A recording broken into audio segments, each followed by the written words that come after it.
Hi there, welcome back to Apatros Review. In this episode, I Buried the Living. No, I don't bury the living. It's just a film. Directed by Albert Band, the year 1958. Hi there, welcome back to Apatros Review, your guide to the wild world of science fiction, action, and horror, with me, your host, Milay Sipka.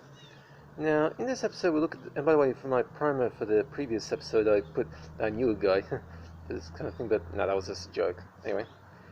Now, in this episode, we look at the film I Buried the Living, which was directed by Albert Band in the year 1958. It was actually premiered in the US on July 1958. Now, this is a public domain film, so you can find it pretty much anywhere. So you can find it. It was released in MGM by MGM in America on I think on a double bill, one of the Midnight Features collection. So if you look up on DVD Compare, you'll probably find details on that. My copy is a public domain print anyway. Okay. Esteemed businessman and department store owner Robert Kraft is strong-armed into becoming the caretaker of the Mortal Hills Cemetery. Kind of cool name for a cemetery, eh? Mortal Hills.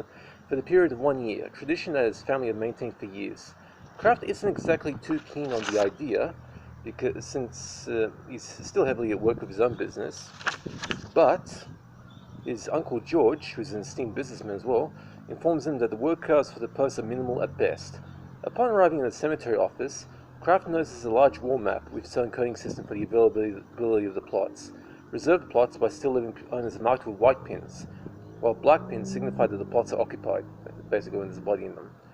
When a young groom arrives to reserve a plot for he and his newlywed wife, in order to comply with a technicality of his trust fund, Kraft marks the plot without checking the colour of the pins. He then receives news the next day that the couple had been killed in a car accident, and upon heading to the map to change the colour of the pins, realizes they already put black pins in there by mistake. Disturbed by the coincidence, Kraft randomly changes another white pin plot to black in order to debunk the coincidence. But when that plot's owner dies of a sudden medical condition, Kraft begins to believe that either the map has some evil powers of its own, or that he has a supernatural ability to determine the fate of the living. This was a rare entry in the 1950s horror genre, coming out at a time when giant atomically mutated bugs and animals and alien invasions were the rage. This 77-minute film is essentially a feature-length Twilight Zone episode with a style modeled after the film noir genre and with an excellent cast to play around with. It should also be noted that the director of this is none other than Albert Band, the father of legendary direct-to-video genre icon and Full Moon Supremo Charles Band. While many of today's audiences will find the film Talky as hell, with no nudity, or gore, or even spectacular visual effects, those who have an appreciation for cult genre artifacts will find this to be quite a surprise. I Buried the Living was a rarity for its time, with a supernatural horror story rooted in ambiguity to cater to two different trains of thought. You can either accept the story to have a plausible explanation, or take the events to have some sort of subtle supernatural agency work.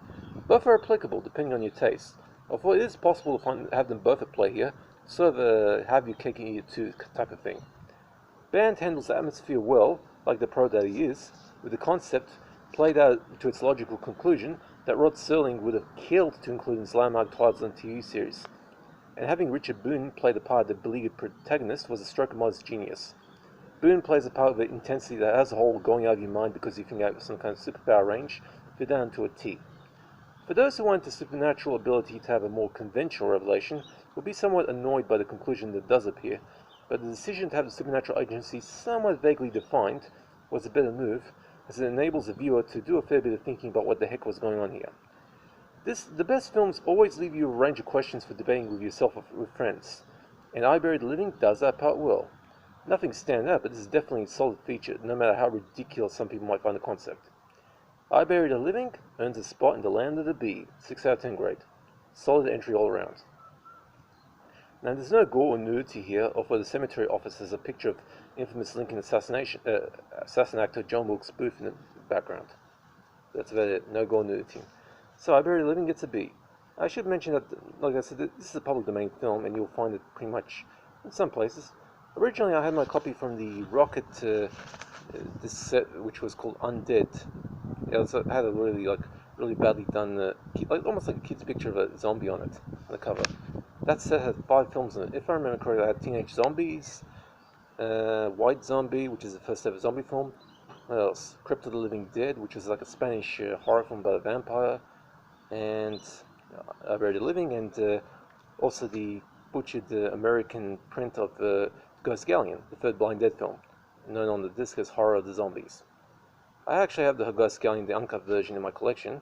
I'll review it as the time goes on. It'll be a long while before I get to the Blind Dead. So if you do find that pack, I mean, the film is uncut. It's like 77 minutes. There's nothing in it to cut out. It's pretty talky, but you know, to be honest, if you have a patience for this sort of thing, it's actually a pretty good film.